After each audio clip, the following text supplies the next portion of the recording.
एक बार की बात है, एक पहाड़ की चोटी पर दो बौद्ध भिक्षुक रहा करते थे। वे दोनों बौद्ध भिक्षुक महात्मा बुद्ध के दिखाए हुए मार्ग पर चल रहे थे।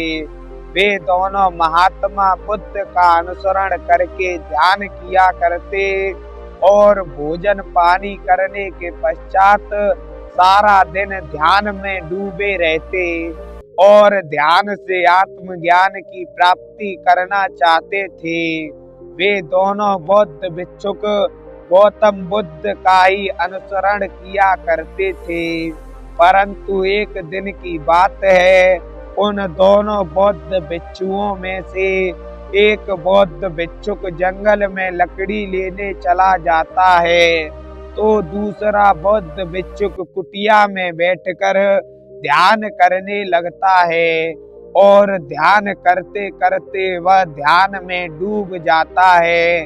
तभी कुटिया के बाहर एक इच्छाधारी नाग आ जाता है और जब वह उस बौद्ध भिक्षुक को ध्यान करते हुए देखता है, तो इच्छाधारी नाग के मन में उस बौद्ध भिक्षुक से मिलने की कामना उत्पन्न होती है और वह एक मनुष्य का रूप धारण करके उस बौद्ध भिक्षुक के पास चला जाता है और बौद्ध भिक्षुक के पास बैठकर उस बौद्ध भिक्षुक को देखने लगता है। थोड़ी देर बाद बौद्ध भिक्षुक अपने नेत्र खोलता है, तो वह अपने सामने एक व्यक्ति को बैठा हुआ देखकर आश्चर्य से पूछता है कि हे भाई, आखिर तुम कौन हो और यहाँ क्या करने आए हो? यह पहाड़ी तो इतनी ऊंची है कि यहाँ पर किसी भी नगर का कोई भी नागरिक नहीं आता, फिर तुम यहाँ कैसे आ गए? तब वह इच्छाधारी रूप वाला मनुष्य कहता है कि हे भाई, मैं तो दरअसल एक लकड़हारा हूँ और लकड़ियाँ काटने जंगल में आया था और जब मैंने कुटिया देखी और कुटिया के अंदर तुम देखे, तो तुमसे मिलने की इच्छा जागृत हो गई, जिस कारण मैं तुमसे मिलने आ गया। ऐसा कहकर वह ध्यान करने की इच्छा जागृत करता है और बौद्ध भिक्षुक से कहने लगता है कि हे मित्र, आज से हम दोनों मित्र बन जाते हैं और तुम भी ध्यान किया करना और मुझे भी ध्यान करना सिखाया करना। तब वह बौद्ध भिक्षुक उसकी बातों को उचित समझकर उसे ध्यान सिखाने के लिए राजी हो जाता है और कहता है कि चलो, मैं तुम्हें कल से ध्यान करना सिखाऊंगा, परंतु तुम याद रखना, हम दो बौद्ध भिक्षुक इस कुटिया में रहते हैं, परंतु दूसरा वाला रोजाना लकड़ियां लेने जंगल में जाता है। तुम उसी समय मुझसे शिक्षा लेने आ जाया करना। अगर उसको पता चल गया कि कोई तीसरा व्यक्ति भी हमारी तरह ध्यान करना चाहता है, तो शायद वो तुम्हें ध्यान नहीं करने देगा। ऐसा सुनकर वह नाग वहां से चला जाता है। अब संध्या होती है। रात्रि बीत जाने के पश्चात प्रातः काल होते ही दूसरा वाला बौद्ध भिक्षुक रोजाना की तरह लकड़ियां लेने जंगल में चला जाता है और पहला बौद्ध भिक्षुक ध्यान करने लग जाता है। तभी वह इच्छाधारी नाग आकर मनुष्य का रूप धारण करके बौद्ध भिक्षुक के साथ ध्यान करने लगता है। अब वे दोनों मिलकर ध्यान करने लगते हैं। कुछ दिन ऐसे ही चलता रहता है। दूसरा वाला बौद्ध भिक्षुक रोजाना लकड़ियां लेने जाया करता और पहला वाला बौद्ध भिक्षुक और इच्छाधारी नाग दोनों मिलकर ध्यान किया करते।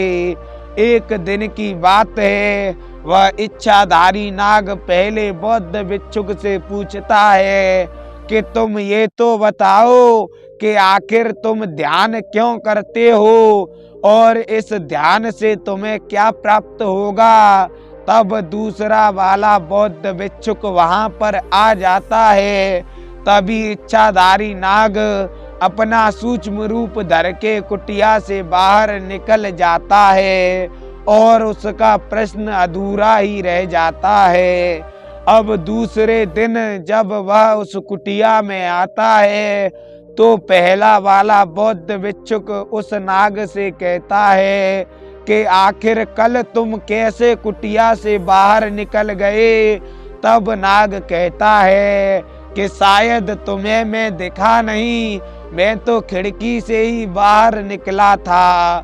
फिर वह उस पहले वाले बौद्ध भिक्षुक से वही प्रश्न पूछता है कि आखिर तुम ध्यान क्यों करते हो और ध्यान करने से तुम्हें क्या प्राप्त होगा। तब पहला वाला बौद्ध भिक्षुक कहता है कि ध्यान करने से हमको आत्मज्ञान प्राप्त होगा और आत्मज्ञान के बल पर हमें संसार की सभी वस्तुओं सभी व्यक्तियों का उचित ज्ञान हो जाएगा। उस बुद्ध के भिक्षुक की ऐसी बातें सुनकर नागराज मन ही मन प्रसन्न होता है और उस बौद्ध भिक्षुक से कहने लगता है कि हे मित्र, अगर तुम बुरा न मानो तो मैं तुम्हें एक बात कहना चाहता हूँ। तब वह बौद्ध भिक्षुक कहता है कि नहीं मित्र, बुरा मानने की क्या बात है, आखिर हम दोनों तो मित्र ही हैं ना। तब नाग कहता है कि जिस आत्मज्ञान को तुम इस ध्यान के बल पर प्राप्त करना चाहते हो वह तो मुझे पहले से ही है।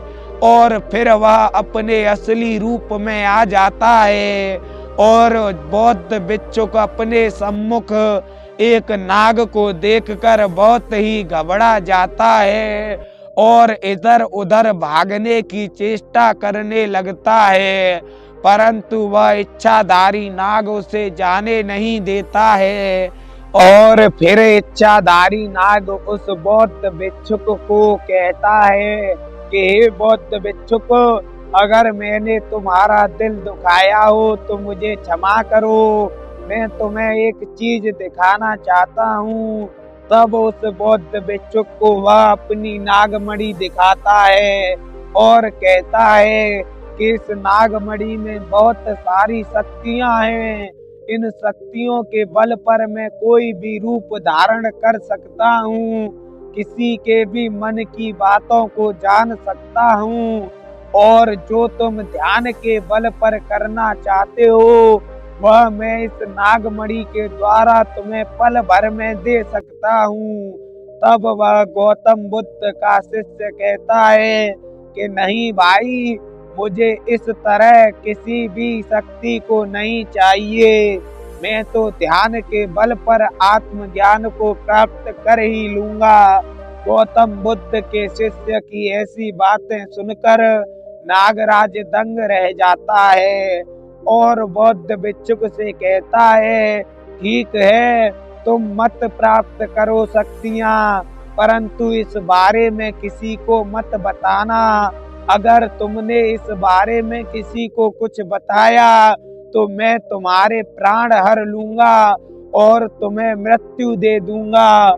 नागराज की ऐसी बातें सुनकर बौद्ध भिक्षुक और अधिक व्याकुल होने लगता है और उसके शरीर से पसीना छूटने लगता है। फिर वह नागराज कहता है कि तुम्हें व्याकुल होने की जरूरत नहीं है, आखिर हम दोनों तो मित्र हैं, मैं अब भी तुमसे रोजाना मिलने आया करूंगा।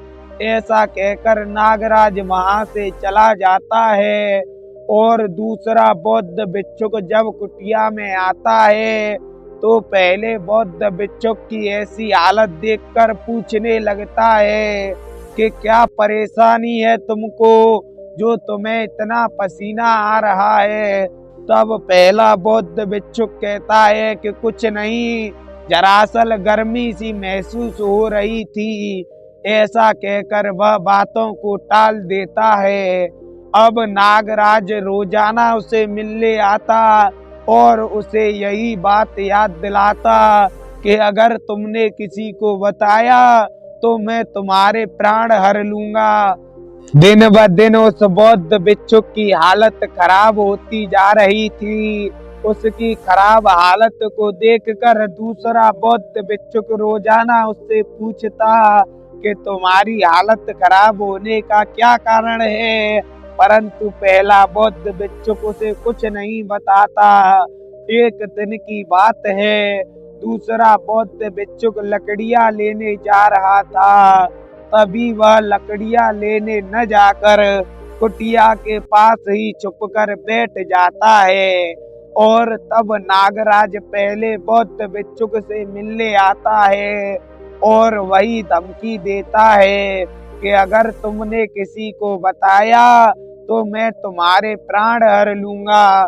दूसरा बौद्ध भिक्षुक उस नागराज की बातों को सुन लेता है और बातों को सुनने के पश्चात जब नागराज वहां से चला जाता है तब वह पहले बौद्ध भिक्षुक से कहता है कि अच्छा, तो यह कारण है, इस नाग की बदौलत तुम्हारी हालत खराब होती जा रही है।